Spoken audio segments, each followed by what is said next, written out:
What's going on?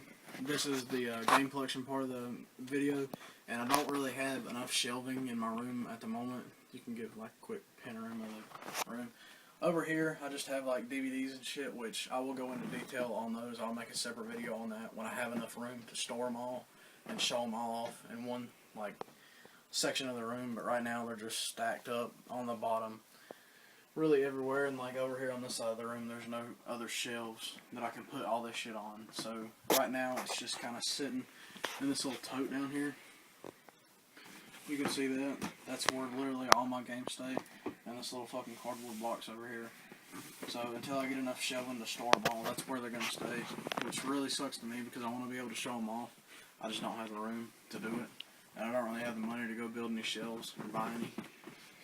I mean, I do, but I don't want to really wait for it to get here. I'd rather find one out at a store somewhere. I hate waiting for shit to ship. But starting off the game collection, we're going to start with PS4. And the first game is Naruto Ultimate Ninja Storm 4. Yeah, Naruto Shippuden Ultimate Ninja. This game, if you've never played one of the Naruto fighting games, they're really fun. It's unlike any other fighting game franchise out there. They're really neat games. Give them a shot if you haven't. They're on basically every console. I know there's even some like on the Game Boy. There's some on the GameCube, PS2, PS3, PS4, Xbox 360, Xbox One. They're basically on everything. They're really cool fighters. I'm not going to go into much detail on any of these games in here, just to let you guys know, because I have so fucking many, and this video would be 3 hours long if I did a review of every game. So, if you guys want to hear more about any particular game, leave down in the comments, and I can actually do a full, like, in-depth review on any given game if you guys want that, but you just have to let me know, because I cannot do it in this video. Next up, we have No Man's Sky. No Man's Sky. This game had such a big development cycle behind it. If you actually go into the I don't want to say history, but like the course of development that the developers had to go through to make this fucking game. At one point, they lost their studio because I think the building was getting torn down, or something about going bankrupt, or some kind of shit like that. But the development studio where they were actually at, they had to leave, and they actually made like half of this game inside of like an apartment cubicle with like computers just lined up against the wall, and it was like 100 fucking degrees in there, and they basically slaved away to finish this fucking game. And nobody gives it the credit that it deserves, because no, it's not that great of a game, but it's worth a shot. It's very interesting. It's a very good indie game. That Hello Games, the developers, I don't know anything else they've made. If they've made anything else, probably some off-the-wall bullshit type shit. I don't know what the fucking... It's like they made Halo or something. Yeah, if they made Halo, this would be a hell of a lot better. But no, this game, I think it's kind of underrated. It's only good for about 2 or 3 hours, but the 2 or 3 hours of enjoyment that you get out of it is worth the price tag. It was not worth $60 when it dropped for retail. No, that I can understand. If you paid $60 for this, I'm sorry, because you just got shit out of $50. Because this game is literally worth $10. And that's what I fucking paid for it. I was not going to pay more than that. Because I played it for literally a couple hours. I was done with it. Not a great game. Not nearly as terrible as people make it out to be. No Man's Sky. Pick it up if you find it cheap. Next, for PS4, we have Song of the Deep, which is a Metroidvania type game, kind of in the style of Metroid and Castlevania, in the sense that it's kind of like it's a platformer, but it doesn't have platforms, because you're in like a submarine and you're floating around trying to find some secret treasure shit. I don't know. I'm not very good at these games, so I didn't get invested in it at all because I sucked ass at it. But it's a neat little game. I got it for like $10. It's alright. This I probably wouldn't have unless it came with the PS4, and the PS4 bundle I got actually came with Call of Duty Infinite Warfare and Modern Warfare Remastered. Came with both of those. But people have stopped giving this series much credit at all, because yeah, it is kind of running to the ground, but this one, I think the campaign mode, the story mode, actually brought back, and it made itself good again, because it actually had a pretty decent story. I'm not gonna recommend you play this because I don't know. I don't think it's that good. Next is Mortal Kombat X, which is the latest entry in the Mortal Kombat fighting game franchise. If you don't know what it is, you've been living under a fucking rock. I'm sorry. I even like this game. Yeah, this game is pretty badass. It's really fucking fun in my opinion. It's Mortal Kombat, and they added a bunch of DLC characters. Yeah. They have Jason Voorhees, Alien, Leatherface from Texas Chainsaw Massacre, and Predator from that movie series. They're all in here, and it's really badass. And if you haven't played Mortal Kombat 9, which was the one on PS3 and 360, you could actually play as Freddy Krueger in that one. Still waiting on them to add Michael Myers and Pinhead from Hellraiser, because that would be sick as tits. Next up is Bloodborne, from the same people that made Dark Souls. It's people consider it to be hard, but it's only hard because games now have gotten into a state where they pretty much hand you everything in the game, and they don't want you to work for anything. In this game, you have to work for everything, and it's very rewarding when you get to like progress in the game or anything like that. Very good game. Pretty difficult game. I'm not gonna lie, it's difficult. I'm not gonna say it's not, but it's not as difficult as people make it out to be. They've just been spoiled by the modern gaming industry, and that's one thing I really think sucks. It's just a time-consuming game. Yeah, it is really time-consuming. All those games, I mean, they don't take that long to beat, but if you're not good at them, it'll probably take you upwards of 50 to 60 hours to complete. If you know what you're doing, if you can catch on. Someone like me don't even know how to play Fallout. If you know what you're doing and you catch on pretty quick, you could probably beat it in about 30 to 40 hours. Normal RPG setting. Next up is Sword Art Online. Kind of Dynasty Warrior style game. Yeah, y'all seen him play this game. Yeah, I didn't finish the playthrough because I really didn't think many people were interested in it, and it was going to take a while because I recently started going back and playing this game again, and it's going to take me it's going to take me a while to beat this motherfucker because it's long. Yeah, it seems boring. It's not bad. It's a little boring, but the gameplay's fun, and that's really all that mattered to me because I really like the anime. And if you haven't seen the anime, go check it out. But if you find it for cheap, go pick it up. I've heard that was the first one on PS4, and I think there's 2 more after that. But I've heard the other ones are good. So if you want to try one of those games out, I would suggest going with the later game. This game I actually just got, Middle Earth: Shadow of Mordor, and it's basically if you took an Assassin's Creed game and put Lord of the Rings skin onto it. That's basically what this is. Because you play as some warrior. I think he's really forgettable in my opinion. Don't really remember a whole lot of the story. I haven't played a lot of it, but it's fun from what I have played. Again, it's basically an Assassin's Creed clone with Lord of the Rings theme, but it's not bad. It's not the best. It's not as good as people make it out to be, I don't think, but it's fun. This is the most recent game I've got, and the disc actually isn't even in here because it's in my PS4 right now. That's how much I've been playing this game recently. But Crash Bandicoot Insane Trilogy, I could go on all day talking about how much I love this series because it was the game series that I played when I was a kid, other than Spyro the Dragon, which I'm still waiting for that remake because now that they've remade this, there's no reason that they can't go back and remake the first 3 Spyro games. I'm just saying, that's what everybody's thinking, that's what they need to do, so just hurry the fuck up and do it already. Mm-hmm. But this game, like I said, I could go on all day talking about how much I love it. All 3 games, they're very good. The first game really gets to shine in this remaster because it's so much better than the original. And there's not really much to say about it. If you don't know what Crash Bandicoot is, I mean, it's PlayStation. You think of PlayStation, you think of Crash. And lastly, picked this one up not too long ago.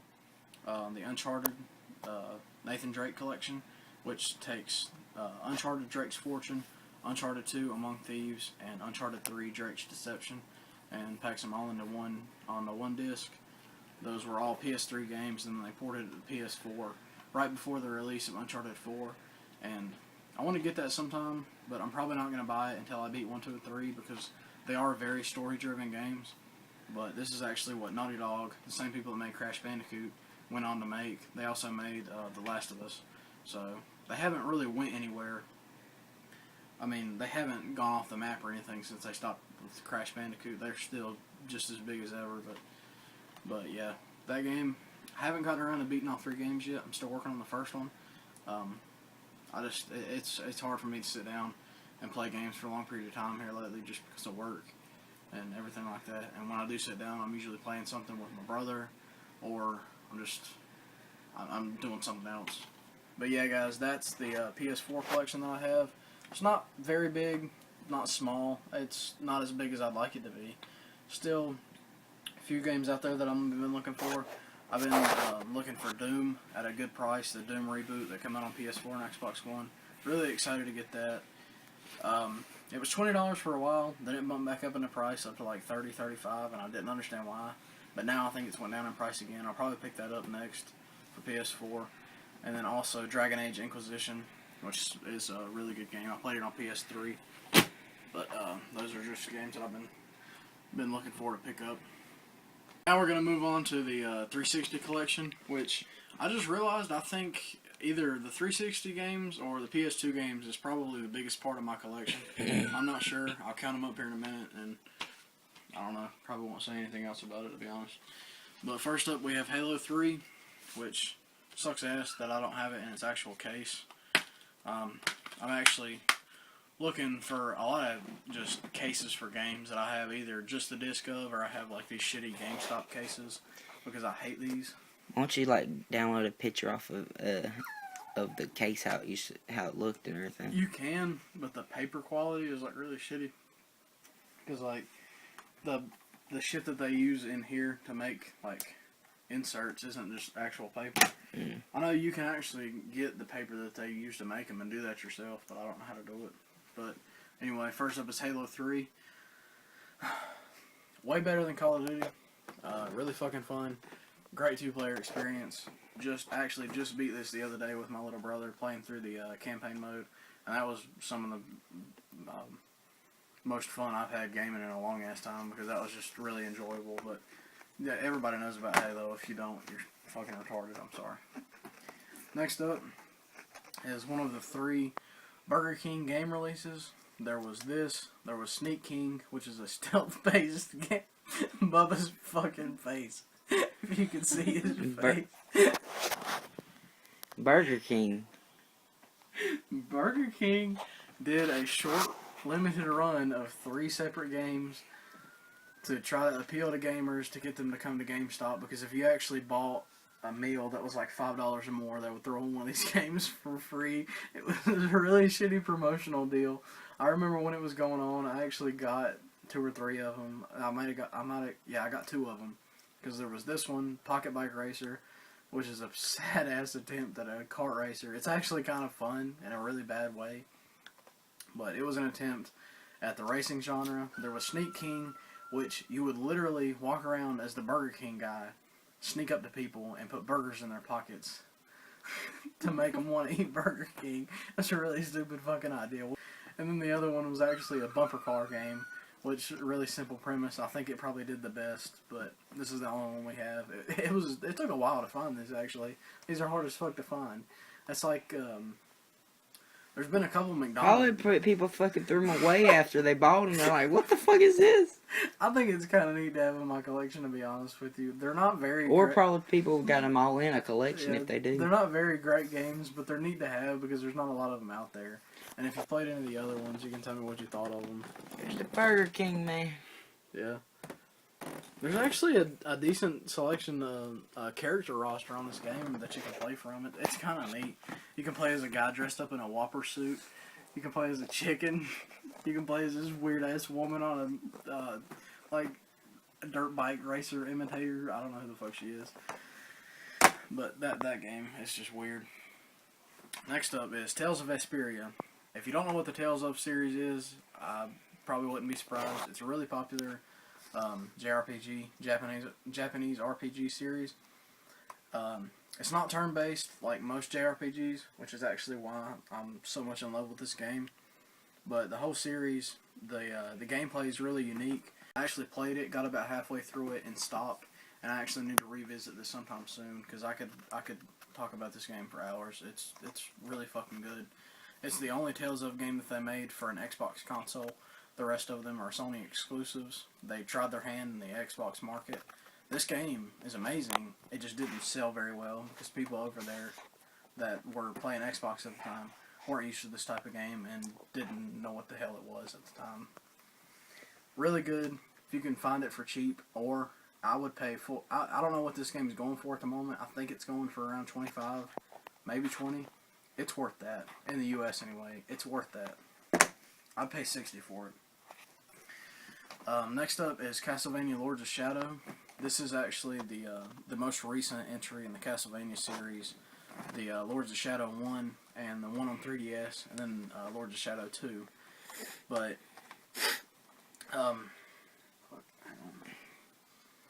if you know anything about Castlevania, it started out as a side-scrolling platformer type series on the NES, Nintendo.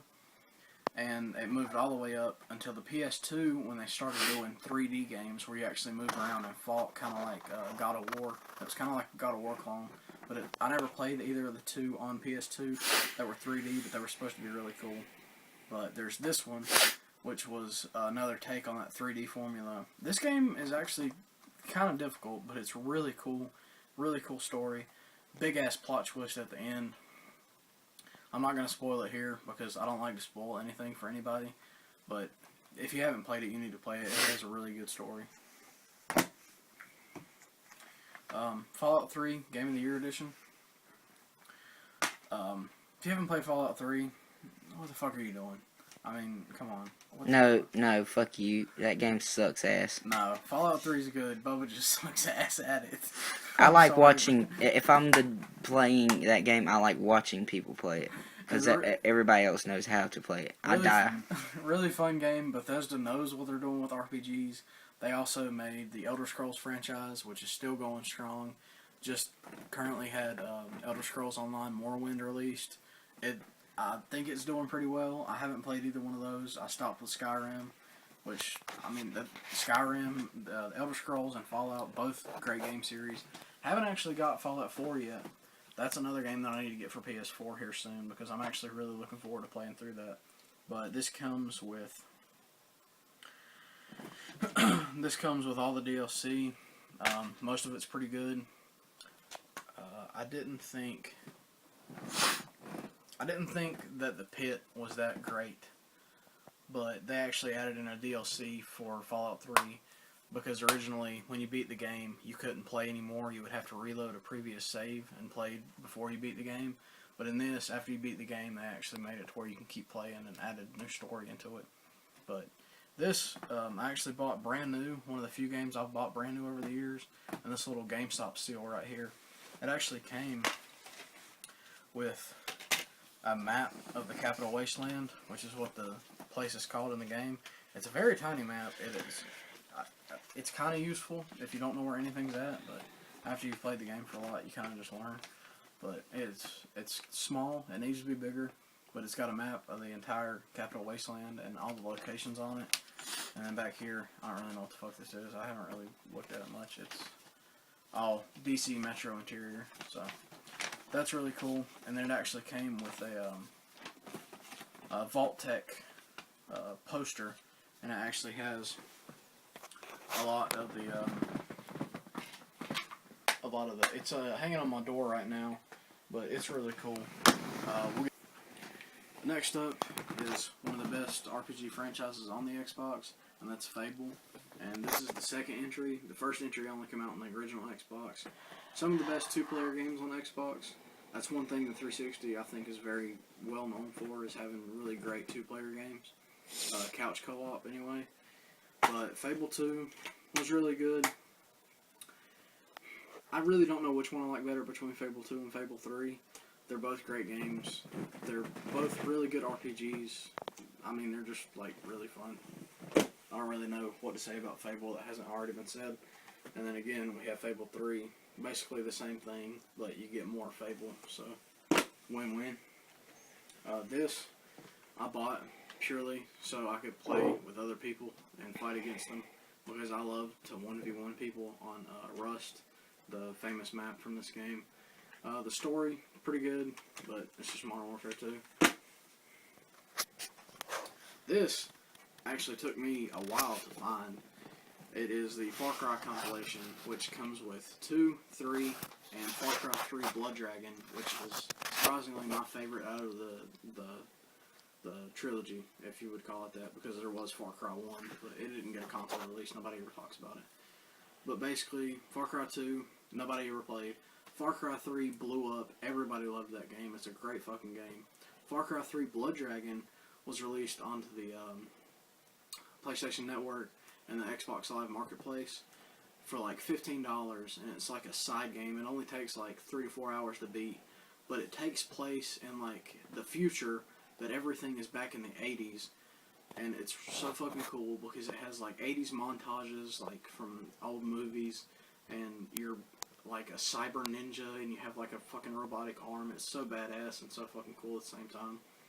And this is actually the only way to get a physical release of the game, because it was never released as a standalone physical as far as I'm concerned, but the game is just really badass. If you don't like either of the other 2 Far Cry games, or any of the first like 1, 2, or 3, play that one. You'll like that one. It's hard not to like.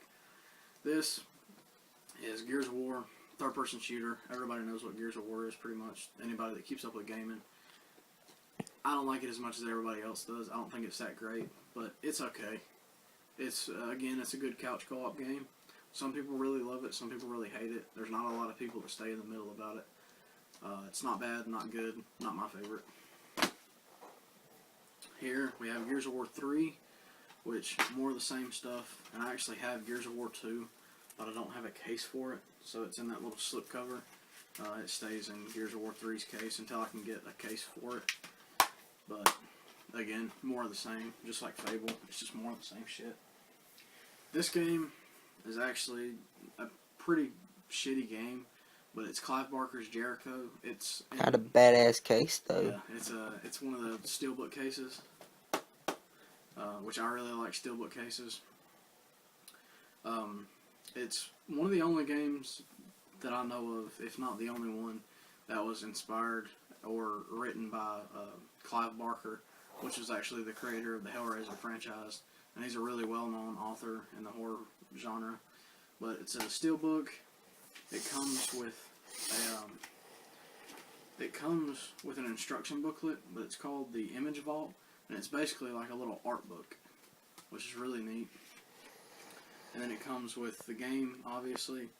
And then what I think is the best part about it, besides it being in a steelbook, is it comes with a making of DVD, and it actually goes through and tells you what the team went through to develop it and everything.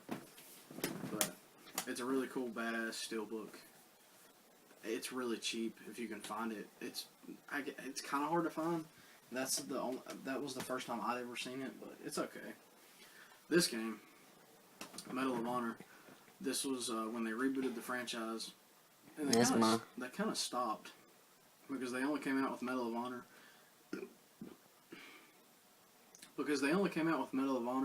And the sequel, Warfighter, which were both great games, had great stories, never delved into the multiplayer. I just kind of, I'm not really big into multiplayer games in general. But this game, great fucking story, great gameplay, great graphics, developed by the same guys that did Battlefield. So if you've ever played Battlefield, you basically played this, same game engine, dice, everything like that, the Frostbite engine. Really fun game, first-person shooter. And then this one actually has one of the best first-person shooter story campaign modes that I've ever played. It drew a manly tear from my eye when I beat this fucking game because it is sad as fuck. But it has such a good story. It's really relatable. It's not some like over-the-top action movie like fucking Call of Duty. This is some real like down-to-earth war crime shit, and it's really good if you haven't played it. Battlefield 3 also had a really good story. That was about a guy going through PTSD. It was really good. This game is the second entry in the Ninja Gaiden reboot series. They rebooted the first one on the original Xbox, and then 2 and 3 came out on 360 PS3, and then they actually redid Ninja Gaiden 1, the one that was on the original Xbox, put it on PS3. This is Ninja Gaiden 2. This is not Ninja Gaiden 2 Sigma. Sigma was the updated version of 1 and 2. I like the base versions better. Sigma added in shit and took out shit as well, but I would like to have both. I played this game for about 2 hours one day. I got so pissed off, I threw the case against the wall, and I thought I broke the fucking game. I had to put the game in again to make sure it worked. I'm not going to play this game again, but I like the game. I just can't do it. Cannot do it. This, Lego Lord of the Rings, if you've played one Lego game, you've played them all. It's just got a Lord of the Rings skin on it. I mean, they're all fun. This is a racing series that was only on the 360. I don't think it was that good of a series. It was okay, but it was Project Gotham Racing. This is actually the 4th in the series. Think Gran Turismo, but more arcade style racing. Like if you ever played any of the racing games, like the wheel and the arcade machines and shit. It's kind of like that, but it's got like a lot of the cars and a lot of the specs and shit from like Gran Turismo. So it kind of goes into the simulation side of racing games, but it stays mainly in the arcade side with the gameplay. It's kind of fun. I got it for a couple bucks. It's good if you find it cheap. This is one of my favorite fucking racing games of all time, and that's Pure. And you race on ATVs, four-wheelers, whatever you want to call them. And it's a really badass game. If you haven't played it, you need to play it because it's really fucking fun. Another one that came out around the same time was Fuel, and it was another four-wheeler game. I never got around to playing it, but I heard it was okay. But this one is great. If you ever see this game out and you have a 360 and you like racing games, pick it up. It's usually super cheap, and it's really fucking fun. Next up is Skyrim Legendary Edition. If you can see this, it says Better with Kinect on the top label. Don't listen to that bullshit. Who the fuck would want to play this with the goddamn Kinect? Nobody wanted to use that flimsy moving your arms around bullshit that they tried to rip off the Wii from. Goddamn. I don't know who the fuck liked the Kinect, because I sure as fuck didn't. But Skyrim Legendary Edition, basically the equivalent of a Game of the Year edition, just includes all the DLC, every like update and all the patches and shit.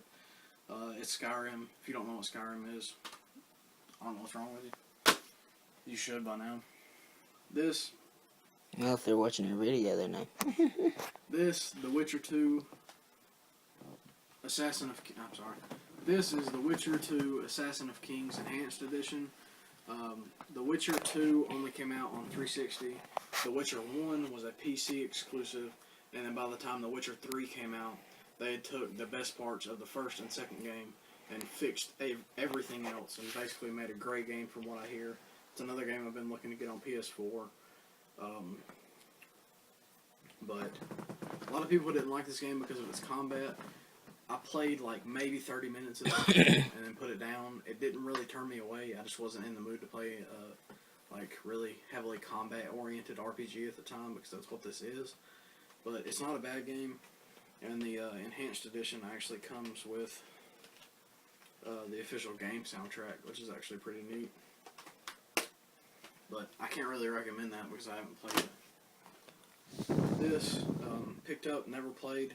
Telltale Games, The Wolf Among Us. Same people that made the Walking Dead game, where like you, yeah, they also made Minecraft Story Mode, and they made a Borderlands one, Tales from the Borderlands. They did a lot of shit. If you played, if you've played the new game Life is Strange, it's basically like that, where it's like a narrative, story-driven game where you just kind of walk around.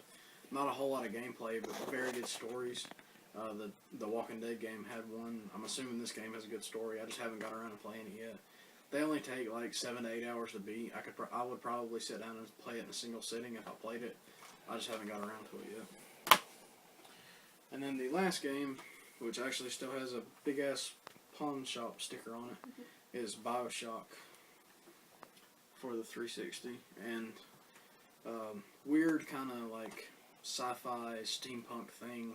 You're in an underwater city that got abandoned. The guy who made it's crazy. You shoot people. You get like these things called plasmids and inject them into your hands and give yourself like fucking superpowers and shit. It's really cool.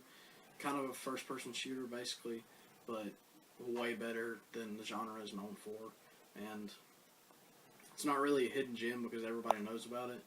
But if somehow you never heard about BioShock, play one of them. Don't play 2. 2 is complete shit. 1 and Infinite are both great. I have Infinite, but it's digital. I played a little bit of it. It's alright. I haven't beaten any of them. I've only played bits and pieces of Bioshock 1, but from what I've played, it's really good. And that's the entirety of the 360 collection. And we didn't realize that this was going to take so long, even with me barely saying anything about each game. But this would probably take 2 hours if we recorded it all in one take. We still have PlayStation 2, PlayStation 1, PlayStation 3, Wii games, GameCube games, PS1, can't remember if I said that already, and all of my handheld games, 3DS, PSP, PS Vita, DS, and Game Boy. We have all that shit to cover, and it would just take too long to do right now, so we're going to split it up into another part. There's also Xbox games that we have left to fucking go into, and like I said, that's just going to take too long. But if there's anything that you saw in this video that you want me to do an in-depth review of, be sure to leave that down in the comments below. I will get to it. I will make a review if that's what you want to see. Just, you have to let me know, because I'm not going to review everything that I have. It would take too fucking long. I don't have that kind of patience. And you guys would not watch all that shit. So just tell me what you want to see, and I'll make a review of that. That's way easier than me reviewing all this off-the-wall shit and then nobody fucking watching it. But, like always, always remember, dreams are never that far away, and we'll see